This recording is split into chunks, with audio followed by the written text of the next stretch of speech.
आगे ले जाने वाले एक वैचारिक गुरु, उनके लिए एक बार तहे दिल से आपकी ओर से तालियां होनी चाहिए। और उनके साथ में भूल प्रदेश की आवाज, जिनकी एक बार अगर जोहर बोल दे तो डिप्टी और थानेदार तो यूं ही खड़े हो जाते हैं। रोज कांतिबाई आदिवासी के लिए एक बार जोरदार तालियां होनी चाहिए। और जो ज्ञापन देने के लिए हम उदयपुर जाते हैं और उस समय बैरिकेड अलग लगाते हैं, तार वाले बैरिकेड अलग लगाते हैं, फिर भी हम पूरा डेलीगेशन कलेक्टर को कुर्सी से उठा करके ज्ञापन देते हैं। और अमित भाई के लिए भी तहे दिल से तालियां होनी चाहिए एक बार।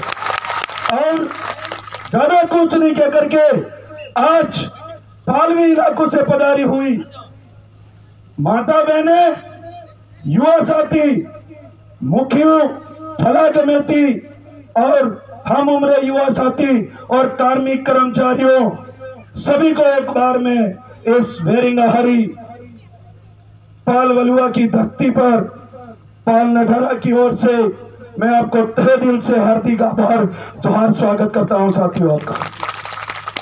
ज्यादा कुछ नहीं कहना है, बहुत महंगे मेहमान आए हैं, हमें उनको सुनना है, ध्यान पूर्वक सुन करके हमारे जहन में उतार करके उसको अप्लाई करना है। मैं यहाँ जो आज बोल रहा हूं, कहीं हम चिंतन शिविर में जाया करते थे तब इतने लोग इकट्ठे होते थे कि पीछे टेंट कम पड़ जाता था, फिर भी उस कोने पे खड़े होकर के एक डायरी और पेन निकाल करके लिखते थे। हमेशा लिखने के बाद में उसकी बदौलत आज उन बेचारी गुरु जैसे बोलते हैं उनकी तरह थोड़ा थोड़ा बोलना सीखा है हमने। आज जो बोलने के अंदर से जो कला आई है वो उन्हीं की वजह से है। साथियों, मैं कुछ ज्यादा नहीं कहना चाहूंगा, फिर भी एक बात जो है, हम रहे प्रकृति प्रेमी, हम रहे कुदरत प्रेमी, जो यहाँ कुदरत प्रेमी, प्रकृति प्रेमी जितने यहाँ पर बैठे हैं उसके सामने तो ये मौसम है वो भी थम गया है। इससे बड़ी जीत क्या हो सकती है ये बताओ। कल कई सारे साथी ग्रुपों में देख रहे होंगे कि इधर तो तूफान आ रहा है, इधर मावट चल रही है, इधर बारिश होने वाली है, हमारा प्रोग्राम कहीं रद्द तो नहीं हो जाएगा। हमने एक बार फोन लगाया और पालवी धरती के पाल बलुआ साथी से बोला कि एक बोतल धार और नारियल फोड़ता हुआ तो नारियल 5 जना हाथ में हाथ लेने एक बोल काढ़ी दियो, तुम्हारे प्रोग्राम कालो सक्सेसफुल थी जाए। ये बात आज पार पड़ी है। तो जरूर आप कही सका कि बाबा डोगरा जी 5 हाथ माते हाथ मेरे नगर जो वचन करी दीता वो वचन पार पड़ी जा, तो आज वो वचन पार पड़ी हुई है साथियों। सबसे पहले उन्हीं महानुभावों के लिए मैं तालियां चाहूंगा। और हम कुदरत प्रेमी हैं, प्रकृति प्रेमी हैं, हम जी और जीनों में विश्वास करते हैं, हम सबको साथ लेकर के चलने में विश्वास करते हैं। तो मैं थोड़ा प्रशासन वाले भाइयों से कहना चाहूंगा, आप बुरा ना माने, आप भी हमारे मेहमान हैं, पर हमने आपको परमिशन के लिए कोई चीज दी गई थी। मुझे ये बताइए आप कि आपको आज से ठीक ये चिंतन शिविर के 15 दिन पहले आपको परमिशन का लेटर दे दिया गया था। आप किस राजनेता के दबाव में आकर के हमको परमिशन नहीं दे रहे थे? किसके कहने पर आप यहाँ पर नौकरी कर रहे हो? किसके रिमोट कंट्रोल में रह करके आप नौकरी कर रहे हो? ये थोड़ा खुलासा करने की जरूरत है साथियों। क्यों कहना चाह रहा हूं? आदिवासी परिवार की सबसे छोटी विंग भील प्रदेश विद्यार्थी मोर्चा का जो चुनाव है वो यहाँ पर जब नामांकन कर रहे थे इतना जाब्ता लगा दिया गया था कि खरे कमल वालन में हाथ वालन कार्यालय मानी पैसे एम करे नमो बल्ले जाब्ता लगा दिया था। और वही जाब्ता लगाया, मैं तो कह रहा हूं और लगाना हमें एम था जो कि ये थे अमिस कहीं गाड़ी में बेवड़ा करे एम था जो।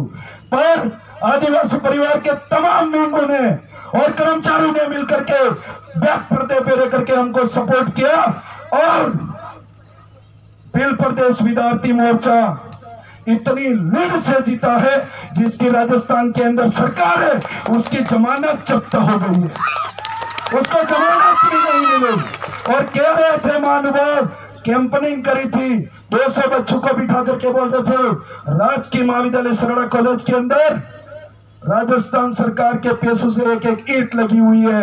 अगर आपका प्रेसिडेंट जीतेगा तो टीचर भी आएंगे, सीटें भी बढ़ेगी, छात्रवृत्ति भी मिलेगी। ना ना क्या क्या उनको लुभावने लालच दिए गए थे, फिर भी बच्चों ने पर बच्चों को 1000 रुपये बांटा गया।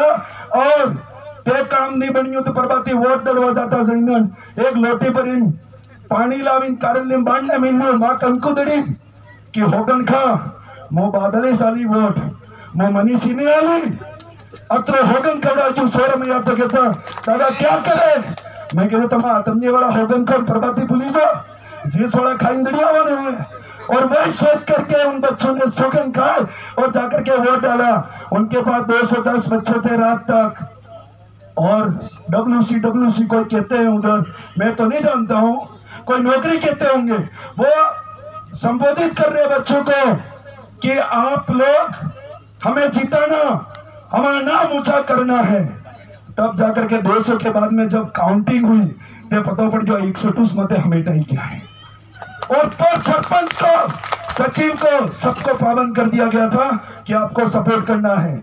जीतने वाले थे 3 थानों की जाब्ता लगा दिया। हमारे कैंडिडेटों को पकड़ करके अंदर 2 घंटे बाद में निकाला। और उनके तो सुनने में आया था डंडी में झंडी डल चुकी थी और रैली के लिए डीजे बुक हो गया था। खरे खरबर केवा बने फिर खावा बनतो तू और तापड़ा उड़े आदिवासी और जौहर बिल प्रदेश की भवंडर में ऐसे उड़े कि कौन कनियाड़ी की जो पता भी नहीं रही जो है। तो मैं ये कहना चाह रहा हूँ, ये तो आदिवासी परिवार की सबसे छोटी विंग है। जिस दिन 4, 5, 6, 7 विंगे हो रहे हैं, अगर वो एक तादाद में खड़े हो गए जहां तुम्हारे माथे डांडा भी नहीं देखा हुआ है, ये भी ध्यान रखी दीजिए। इसलिए मैं प्रशासन भाइयों से निवेदन करना चाहूंगा, अगर आपको यहाँ बोलने वाले एक वक्ता का वीडियो चाहिए हम आपको दे देंगे। आप बेवजह आप जो हो हमारे सुरक्षा के लिए लगाए गए हो और हमें अभी यहाँ पर सुरक्षा की जरूरत नहीं है। आपको जब बाजारों के अंदर हम रैली के रूप में आ रहे थे, आपके कांस्टेबल बैठे हुए आराम से फोन में देख रहे थे और ट्रैक्टर आ रहा सामने, हिले ही नहीं रहे थे वो। और आपको वहां अनुशासन व्यवस्था संभालने की जरूरत थी और आप हमको यहाँ रोक रहे, फलाना वो लेकर के आया, ढिमका वो लेकर के आया। यहाँ पर सभी साथी कहीं न कहीं गोपन एक जो हमारा आदिवासी संस्कृति का हमारा एक जो पहचान है वो लेकर के आए हुए हैं। उसको पुलिस वाले अपने आप को ये समझ रहे हैं कि ये हथियार है। हम सिरोही कहीं जा रहे थे, रास्ते में कांति भाई से बात करी मैंने, हमको गोपन देख करके वो डराया जा रहा है, हमको रोका जा रहा है। साथियों, हमें हमारी आदिवासियत जो संस्कृति है, जो परंपरा है, जो हमारी वेशभूषा है, उसको दिखाने की जरूरत है। इसीलिए आज जो मैं कहना चाहूंगा, जो बहनें आई हुई है यहाँ पर, एक बहन है यहाँ पर, मैं खड़ा करना चाहूंगा उनको, रेखा। इसके ऊपर एक एग्जाम्पल देना चाहूंगा मैं थोड़ा सा। बुजुर्गों से सवाल है, कुरी बटी हामो नानी मक्की, शायद अमन नाम हमली रे जान दीटी है वखरे खरे क्यों? क्योंकि वो भी हमारे आदिवासियों का एक भोजन था, एक खाना उससे खाते थे।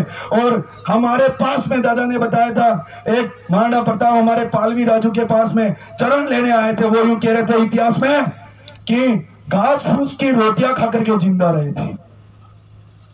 बहुत ऐसी चीजें बताई गई है हमारे इतिहास को तोड़ मरोड़ करके। मैं ये कहना चाहूंगा, जिस तरह आज हमारा अन्न जो कहीं सांस्कृतिक सम्मेलन में, कई म्यूजियम में जाते हैं, ये कुरी कहते हैं, ये बटी कहते हैं, ये हामो क्यों, इस तरीके से हमारे दान को म्यूजियम में बताने लगे हैं। साथियों, मैं आपको कहना चाहता हूं, अगर आज नहीं जगोगे, कल भील, भिलाला, राठवा और गोंड जो भी आदिवासी समुदाय में जाति आती है, वो भी एक दिन आपको म्यूजियम में खड़ा कर दिया जाएगा, नहीं तो खत्म हो जाओगे।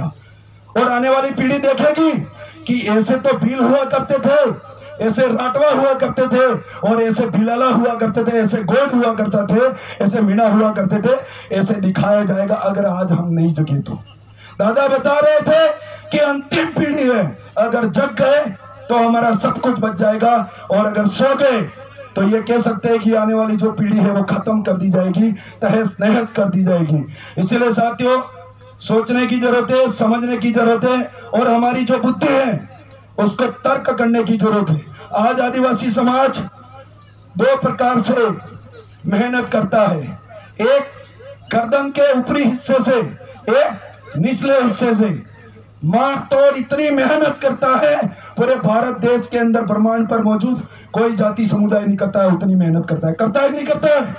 और जो दूसरे लोग हैं वो गर्दन के ऊपरी हिस्सा जो होता है, मस्तिष्क जो होता है, उसको यूज करके काम करते कि नहीं करते हैं। एक देख लो आप, छोटा सा बात बताओ, एक ठेकेदार कितने मजदूरों को काम करवाता है? 1000। और 1000 मजदूर क्या करते हैं? गेती पावड़े का काम करते हैं। वो सिर्फ टेंडर लेकर के बैठा रहता है। किसकी वजह से? दिमाग की वजह से। अंतोष भाई रोज बता रहे थे, उन्हीं के द्वारा हमें थोड़ा बुद्धि को यूज करते हुए हमें काम करना चाहिए, क्योंकि हमारे पुरखे जो थे मार धाड़ का काम बहुत किया, पर हमें जो महानुभाव जो जागरूक हुए कार्यकर्ता है उनको थोड़ा दिमाग की साइकोलॉजी अनुसार हमें काम करना चाहिए। इतनी ही वाणी देकर के मैं अपना शब्द को विराम करना चाहूंगा। एक ही जो नारा है, जो मैसेज है मैं आपको बताऊंगा, उससे मैं बहुत मोटिवेट होता हूं। आप सभी जो नए पुराने और दूर दराज से जो आज पहली बार चिंतन शिविर में आए हैं, उनके लिए मैं एक ही बात कह करके अपनी वाणी को विराम देना चाहूंगा। अरे रख हौसला, वो मंजर भी आएगा, तुझ प्यासे के पास ये समंदर भी आएगा। रख आदिवासी परिवार की झाजम पर कदम, तुझे तेरा बिल प्रदेश भी मिलेगा और मिलने का मजा भी आएगा। धन्यवाद।